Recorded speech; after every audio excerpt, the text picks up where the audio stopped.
High everyone and welcome back to another video. आज मी तुमच्याशी रूटीन शेअर करणार नाही आहे, तर मला काही प्रिपरेशन करून ठेवायची आहे। आज माझा चहा लवकर झाला आणि आहेत माझ्याकडे 1.5-2 तास। म्हटलं या वेळेत जेवढी शक्य होईल तेवढी प्रिपरेशन करून ठेवते, कारण शाळा चालू होऊन एक आठवडा झालेला आहे। पाऊस पडला नाही आहे, त्यामुळे गरमही तेवढंच होते। त्यामुळे किचन मधला स्ट्रगल, टिफिन साठीची तयारी, खूप जास्त धांदल आणि गडबड होते। म्हणजे किचन मध्ये जेव्हा एक ती लसणाची पाकळी सुद्धा निवडावी लागते, सोलावी लागते ना, तेव्हाचे ते काही सेकंद, 1 मिनिट सुद्धा खूप मोठे वाटायला लागतात। आणि म्हटलं नाही, हे सारखं सारखं काही ठीक नाही आहे, त्यापेक्षा थोडासा वेळ लागतो, 1.5-2 तासापेक्षा पण जास्त लागतात। पण आता माझ्याकडे एवढे आहे, सो जेवढं होईल तेवढं मी करून ठेवते। आणि प्रिपरेशनचा अनुभव मला आहे। खूप साऱ्या गोष्टी लवकर होतात, सगळ्या गोष्टी वेळेवर आणि आयत्या मिळाल्या ना, तर किचनमध्ये खूप जास्त वेळ उभं सुद्धा राहावं लागत नाही आणि कामं सुद्धा पटापट होतात। आणि काय बनवायचं टिफिनसाठीचं किंवा नाश्ता किंवा जेवणासाठीचं थोडीशी तयारी तरी असते। फुल तयारी असते असं मी अजिबातच म्हणत नाही। आता भाज्यांची तयारी तर मी आज करूनच ठेवणार नाहीये, कारण घरात भाज्याच नाहीये, पण त्या व्यतिरिक्तही बऱ्याचशा गोष्टी आहेत ज्या मला करून ठेवायची आहे। सो चला, याचा तुम्हालाही नक्कीच फायदा होईल, कारण मुलांच्या शाळा चालू झाल्या की सकाळची जी धांदल उडते, मला तर कधी कधी प्रश्न पडतो की रियांश एकटाच आहे, सो त्याचंच बनवायला कधी कधी काय बनवू, हे बनणार नाही ते बनणार नाही वेळेवर, भाजी चपाती कधी कधी माझ्याकडून बनत नाही। तर ज्यांची 2 मुलं असतात, तर त्यांच्यासाठी खरंच म्हणजे किती लवकर उठावं लागत असेल। पण त्यापेक्षा प्रिपरेशन करून ठेवली तर या सगळ्या गोष्टी खूप लवकर सॉल्व्ह होतात आणि आपली कामं लवकर होतात। चला, खूप बडबड केली प्रिपरेशनच्या नावाखाली। चला आता व्हिडिओची सुरुवात करते। व्हिडिओ शेवटपर्यंत नक्की बघा, मी 100% सांगते, याचा नक्कीच तुम्हाला फायदा होईल। आपण ना थोडासा आळस करतो या सगळ्या गोष्टी करण्यासाठी, पण ते 5-5 मिनिटं करता करता आपलं जे प्लॅनिंग असतं तेही कधी कधी वेळेवर होत नाही आणि गोष्टी तशाच राहून जातात। त्यामुळे अगदी थोडासा वेळ द्यायचा आहे आणि हे सगळं आधीच प्रिपेअर करून ठेवायचं आहे। चलो, या आठवड्याच्या मील प्रिपरेशनमध्ये सगळ्यात आधी मी रवा भाजून ठेवणार आहे। ही खूप छोटी सवय आहे, पण आपला खूप वेळ वाचवते। आणि रवा जर आधीच भाजून ठेवला तर रोजच्या धावपळीतला वेळ पण वाचतो, पदार्थ पण पटकन बनतो। अदरवाईज ऐन वेळेवर आपण फुल फ्लेमवर रवा भाजतो, तो कधी करपतो आणि काम लवकर होण्याऐवजी ते आणखीनच बिघडतं। यापासून आपण उपमा, शिरा, रवा इडली, रवा डोसा, उत्तप्पा, रवा कटलेट, रव्याचे लाडू आणि बऱ्याचशा नाश्त्यासाठी उपयोगी पडणारे पदार्थ बनवू शकतो, जे की खूप कमी वेळात बनतात। त्यानंतर आता हे शेंगदाणे भाजून ठेवले की अर्ध्या शेंगदाण्याचा कूट करून ठेवते आणि अर्धे शेंगदाणे तसेच ठेवते। म्हणजे भाजीमध्ये पटकन कूट टाकायचं असेल, काही चटणी बनवायची असेल तर तो कूट वापरता येतो, किंवा मग चिक्की करायची असेल तर आपला किती वेळ वाचतो। आणि कधी कधी ना काहीच खायला नसेल तर नुसतं गुळ शेंगदाणे हेल्दी आणि एनर्जी देणारं ऑप्शन असल्यामुळे मधल्या वेळच्या भुकेसाठी हे एकदम बेस्ट ऑप्शन आहे। त्याशिवाय पोहे, उपमा, उसळ किंवा इतर पदार्थांमध्येही वापरता येतं।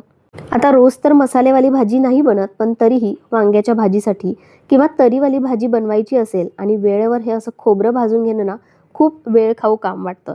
यासाठी आधीच खोबरं भाजून ठेवलं की खूप मोठी मदत होते। भाजी, आमटी, कालवण किंवा मसाला बनवताना ते पटकन वापरता येतं आणि वेळ असेल तर मिक्सरमध्ये सुद्धा फिरवून असा मसाला तयार करून ठेवता येतो, म्हणजे स्वयंपाक आणखी सोपा होतो। अचानक पाहुणे आले किंवा वेळ कमी पडत असेल, कधी घाई गडबड होत असेल, झटपट काम करायचं असेल आणि चांगलंही काहीतरी चमचमीत बनवायचं असेल, तर अशा वेळी ही अशी मील प्रिपरेशन खूप महत्त्वाची असते आणि खूप उपयोगाची ठरते। मी खोबरं असंच भाजून ठेवणार आहे, त्याचा कूट करून ठेवत नाही, कारण खूप मसाल्याची भाजी मी बनवत नाही। आणि दुसऱ्या साईडला मी तीळसुद्धा भाजायला घेतले आहेत। तीळही आपण मसाल्यासाठीच भाजून ठेवू शकतो किंवा मग त्याचा कूट करून ठेवू शकतो।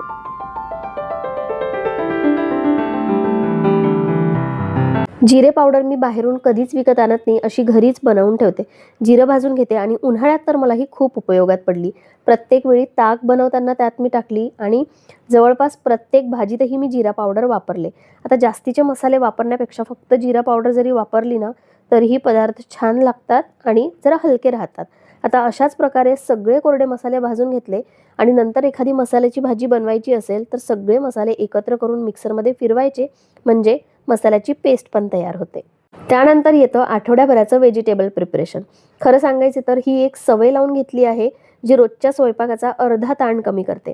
आता सध्या माझ्याकडे भाज्या नाही आहेत, पण जे काही आहे ते मी आता स्वच्छ करून ठेवते। अदरवाईज जेव्हाही मी बाजारातून भाज्या आणते तेव्हा सगळ्या भाज्या, म्हणजे ज्या धुवून ठेवता येईल, जसं की आलं, मिरची, टोमॅटो, आणखी काही भाज्या धुवून निवडून ठेवते आणि हे काम आधीच करून ठेवलं की रोजच्या स्वयंपाकात असा वेगळा वेळ द्यावा लागत नाही. आता मी मिरचीचे देठं काढून ठेवले आणि ही छोटी गोष्ट वाटते जसं की लसूण सोलणे, पण आपल्याला माहिती आहे स्वयंपाक करताना जर 4 लसणाच्या पाकळ्या लागत असेल ना, तर आपण 2च सोलून पटकन भाजीमध्ये घालतो किंवा 2च घालतो 4 ऐवजी. आणि काही वेळेला तर ते पण स्किप करून देतो. इव्हन माझ्याकडून पण असं झालेलं आहे. पण सोललेला लसूण तयार असेल तर पटकन वापरता येतो आणि स्वयंपाकही सहज होतो. मी तर एक गोष्ट तुम्हाला नक्की सजेस्ट करेल की असा ना एक स्वतंत्र डब्बा तुम्ही तयार करून ठेवा. हा फ्रीज ऑर्गनायझर आहे ज्यामध्ये कढीपत्ता, मिरची, कोथिंबीर, आलं, लसूण अशा तुम्ही रोजच्या लागणाऱ्या गोष्टी एकत्र व्यवस्थित ठेवता येतील. फ्रीज उघडल्यावर सगळं एकाच ठिकाणी मिळतील. म्हणजे 4-5 डब्बे तुम्हाला एकत्र काढायची गरज नाही. ती सुद्धा एक लाँग प्रोसेस वाटते. त्यापेक्षा असा एक छोटा डब्बा हा फ्रीज ऑर्गनायझर ऑनलाईन मिळतो. मी टॅग करते. तुम्हाला हवा असेल तर तुम्ही घ्या. मला याचा खूप जास्त उपयोग झालेला आहे. एकाच वेळी डब्बा काढला की सगळं भाजीसाठी लागणारं साहित्य एकाच डब्यात मिळतं आणि हे सगळं स्वच्छ करून धुवून ठेवलेलं आहे. त्यामुळे स्वयंपाक करताना ते वेगळं धुवायची पण गरज पडत नाही.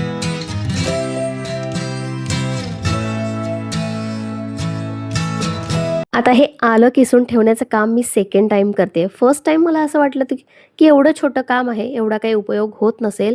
पण मी हे आलं चहासाठी किसून ठेवते आहे. एका छोट्याशा डब्बीमध्ये भरून ठेवते. म्हणजे चहा पण इतका सोप्पा झाला आहे करणं आता. फक्त पाणी उकळायला टाकायचं, त्यामध्ये चहा पावडर टाकली की हे किसलेलं आलं टाकायचं. वेळेवर किसायची पण गरज नाही. खूप छोटी वाटते. तुम्ही एकदा हे करून बघा. फक्त आठवड्याभरासाठी. खूप जास्त असं नाही किसून ठेवायचं. खूप खूप म्हणजे खूप हेल्प होते. त्यानंतर हे तर सगळ्यांनाच माहिती आहे. हे आपण सगळेच करतो. यात काही नवीन नाही. पण मी यावेळी ना यात मिरच्या पण टाकलेल्या आहे. फक्त लसूण आणि आलं नाही, तर लसूण, आलं आणि मिरची सोबतच त्यामध्ये थोडंसं मीठ आणि सरसोचं तेल टाकते. म्हणजे त्याचा ना असा उग्र वास येत नाही. खूप दिवस ते टिकतं आणि छान अशी अशी पेस्ट तयार करून ठेवते. आणि ही पेस्ट आपल्याला कोणत्याही मसाल्याच्या भाजीत किंवा नॉर्मल भाजीत वापरता येते. जर मिरची कापून टाकायची नसेल आणि नुसता हा पेस्ट वापरला तरीसुद्धा तशीही ना मला लाल तिखट जास्त वापरल्यापेक्षा अशी खडी मिरची जास्त वापरलेली जास्त आवडते. आता जास्त भाज्या तर माझ्याकडे नव्हत्या, पण जे काही होतं ते मी स्वच्छ धुवून घेतलं, थोड्या वेळ बाहेर ठेवते आणि थोडं सुकलं की मग फ्रीजमध्ये ठेवून देते. आता खरंच सांगते, हा माझा पर्सनल एक्सपिरियन्स आहे. काकडी, टोमॅटो, गाजर घरात असेल ना, तरीसुद्धा वेळेवर जेवणाचं ताट वाढल्यानंतर आपल्याला ते धुवून घेणं किंवा कट करून घेणं सुद्धा कधी-कधी पॉसिबल होत नाही किंवा त्यासाठी पण आपल्याकडे वेळ नसतो आणि मग ते फ्रीजमध्ये तसंच राहून जातं. आता खरं तर माझी इच्छा होती की गाजर थोडं कट पण करून ठेवावं, पण म्हटलं नको. रियांशला ना तशीही खायची सवय आहे. त्याला भूक लागली की काकडी, गाजर तसाही तो घेऊन खातो. त्यामुळे नेहमीच मी हे स्वच्छ करून ठेवते. शेवग्याच्या शेंगा होत्या त्याही सोलून घेतल्या, स्वच्छ धुवून डब्यामध्ये अशा पॅक करून ठेवल्या. आता घरात जेव्हा भाज्या नसतात तेव्हा ही कडधान्य आणि डाळीच खरं तर कामाला येतात. हे आता आठवड्याभरासाठी नाही, पण किमान 2-3 दिवस आधी आपण हे करून ठेवू शकतो. जसं की स्प्राउट्स तयार करून ठेवणे, इडलीसाठी बॅटर तयार करून ठेवणे किंवा चणे, काळे चणे, काबुली चणे, राजमा, चवळी अशा बऱ्याचशा गोष्टी आहेत ज्या भिजत घालून ठेवणे. आता या सगळ्या हेल्दी पण आहे आणि भाजी म्हणूनच नाही तर नाश्त्यामध्ये किंवा सॅलॅडमध्ये काहीतरी झटपट बनवण्यासाठी हा उत्तम पर्याय आहे. म्हणजे ऐनवेळी घरात भाजी नसेल तर हे उपयोगी पण पडतं आणि टिफिनचं कसं विसरणार? टिफिनसाठी पण ह्या पौष्टिक आणि पोटभर पर्याय आहेत. आणि घरात जेव्हा अशा एखाद दुसऱ्या गोष्टीचा बॅकअप असतो ना, तेव्हा ऐनवेळी या गोष्टी उपयोगी पण पडतात आणि काय करायचं याचा प्रश्न सुद्धा पडत नाही. आता मसाल्यांच्या डब्यामध्ये कसली आली प्रिपरेशन, पण खरंच सांगते, कधी कधी तेल इतकं जास्त गरम असतं, पण मसाल्यांच्या डब्यामध्ये मोहरीच नसते किंवा जिरंच नसतं किंवा वेळेवर ते तिखट काढेपर्यंत सगळं जळून खाक झालेलं असतं. म्हणून ही छोटी गोष्ट पण ही पण कामाची आहे. आठवड्यातून एक काही सेकंद लागतात हा मसाल्यांचा डब्बा भरून ठेवण्यासाठी किंवा काही मिनटं. पण हे आपलं जे काम आहे ना, जे घाईघाईत होतं ते न बिघडता अगदी व्यवस्थित होतं. शेंगदाण्याचा कूट तयार करून ठेवलाच होता. म्हटलं चला झटपट अशी शेंगदाण्याची चटणी पण बनवते आणि खूप जास्त क्वांटिटीमध्ये मी चटणी बनवून ठेवत नाही कारण ती झटपट बनते जर कूट तयार असेल तर. आणि जेव्हा आपण शेंगदाण्याचा कूट तयार करतो ना, त्यामध्ये कढीपत्ता घालायचा, मस्त टेस्ट येते. कधी एकदा नक्की करून बघा. आणि 2 दिवसाचं असं काहीतरी प्लॅनिंग असेल आपल्या डोक्यात की बटाट्याचं आपल्याला काहीतरी बनवायचं आहे, तर ते उकळवून ठेवलेत तरीसुद्धा चालतील. खूप दिवसासाठी नाही, पण जसं की उद्या मला डोसा बनवायचा आहे, सो त्यासाठी मला भाजी बनवावी लागेल किंवा मग आलू पराठा बनवायचा असेल तर बटाटे आधीच उकळून तयार असेल ना, तर तो सुद्धा वेळ वाचतो. थोडंसं बॅटर आधीचंच होतं. आता हे परत नवीन बॅटर मी तयार करून ठेवते, कारण यालाही फर्मेंट व्हायला कमीत कमी 12 ते 15 तास तरी लागतातच. आता उन्हाळा आहे म्हणून लवकर होतं, पण सेफ साईड म्हणून मी दुसरंही बॅटर तयार करून ठेवलं. आता या होत्या सगळ्या घरातल्या गोष्टी. पण कधी कधी असं होतं ना, की घरात सगळं असूनही आपल्याला ते खायचं नसतं, काहीतरी वेगळं म्हणजे बाहेरचं काहीतरी खावंसं वाटतं. म्हणूनच आमच्या आवडीच्या काही गोष्टी मी आणून ठेवल्या, जसं की फरसाण, शेव, भाकरवडी. आणि हे सगळं इंदोर स्पेशल आहे. म्हणजे अचानक इच्छा झाली किंवा घरी कोणी आलं किंवा मग चहाच्या वेळी काही खावंसं वाटलं तर हे स्नॅक्स म्हणून खाता येतो. किंवा मग वेळ मिळाला तर घरीच चिवडा किंवा काहीतरी वेगळा स्नॅक्स बनवून ठेवण्याचा प्रयत्न असतो. आणि खरं सांगायचं तर ऐनवेळी भूक लागली ना, की आपण जे मिळेल ते खाऊन टाकतो. बहुतेक वेळा ते जंक फूडच निघतं. म्हणून घरातच थोडे स्नॅक्स तयार करून ठेवायचे, म्हणजे बाहेरची खाण्याची इच्छाही पूर्ण होते आणि जंक फूड कमी खाण्यात येते. तर संध्याकाळी जेवढी तयारी मला करून ठेवता येईल तेवढी मी करण्याचा प्रयत्न केला. यापेक्षाही आणखी काही गोष्टी आहेत ज्या आपण प्रिपेअर करून ठेवू शकतो. पण मला डिनर बनवायचा होता. डिनर बनवल्यानंतर जेवण केलं आणि मग नेहमीप्रमाणे आम्ही वॉकसाठी बाहेर पडलो. आता वॉकवरून आल्यानंतर जे मी फरसाण आणलेलं आहे ते तुम्हाला दाखवलं. आता घरी मला आजच्या दिवसात बनवता आला नाही म्हणून, आणि कधी कधी ना घरी जरी असलं किंवा घरी कधी कधी नाही बनवायची इच्छा झाली तर असं रेडीमेड किंवा बाहेरचं काहीतरी पाहिजे असतं. सेव तर आमच्याकडे ऑल टाईम असते. आज वेगळी शेव आणलेली आहे आणि पुढच्या वेळी ते जे नाकोडा शॉप आहे किंवा दुसऱ्या ठिकाणी जेव्हा ते शिफ्ट होईल ना, तेव्हा त्याचा ॲड्रेस मी तुम्हाला नक्की सांगेल, कारण त्याबद्दलही कधी कधी प्रश्न येतात.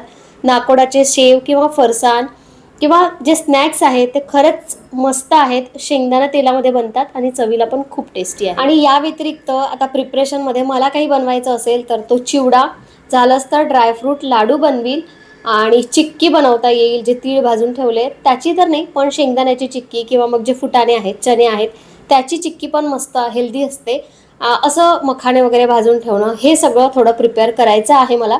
पण आता वीकेंडमध्ये मी काही करणार नाही. 1-2 दिवसात वीकेंडच आहे. सो वीकेंड मस्त आरामात घालवायचा आहे. कुठे बाहेर जाणं झालंच तर नक्की शेअर करेल. प्लॅन आहे, पण आय डोंट नो किती तो सक्सेसफुल होतो, कारण रियांशचं एक कॉम्पिटिशन आहे. बहुतेक ते सॅटर्डेलाच होऊ शकतो. सो बघूया. आणि असे प्रिपरेशन किंवा टिप्स रिलेटेड व्हिडिओज तुम्हाला बघायला आवडतील का? जसं मी मागच्या सुद्धा व्हिडिओमध्ये बघितलं होतं की तुम्हाला कोणत्या प्रकारचे व्हिडिओज बघायला आवडतात. काही जणांचे असतात की तुझ्या घरा रिलेटेड टाक, पण घरा रिलेटेड मी ऑलरेडी टाकलेले आहेत. आणि झालंच तर मी मध्ये मध्ये असे व्हिडिओज टाकत असते माझ्या घरा रिलेटेड. सध्या एक प्रश्न मला घराबद्दल बरेचदा विचारला गेला आहे, त्याबद्दलही मी लवकरच व्हिडिओ शेअर करीन. सो चला, आजचा प्रिपरेशनचा व्हिडिओ आय होप याची नक्कीच तुम्हाला हेल्प होईल. 2-2.5 तास लागतात, पण बऱ्यापैकी आपलं आठवड्याभराचं काम होऊन जातं. त्यापेक्षाही जास्त आपल्याला ते पुरतं. सो अशी प्रिपरेशन करून ठेवत जा. स्पेशली स्कूल डेजमध्ये किंवा ऑफिसला जायचं असेल पटपट, तर या सगळ्या गोष्टी आपल्याला हँडी मिळतात आणि आपला स्ट्रेस, चिडचिड, आपलं काम थोडंसं कमी होतं. आत्ता थोडा वेळ जातो, पण रोज रोज लागणारा वेळ तेवढा लागत नाही. सो आय होप व्हिडिओ आवडला असेल तर लाईक करा. फर्स्ट टाईम बघत असाल तर चॅनलला सबस्क्राईब करा. व्हिडिओ लाईक केल्यानंतर हाईपसुद्धा करत जा. आणि चला, इथेच थांबते. उद्या भेटते. बाय.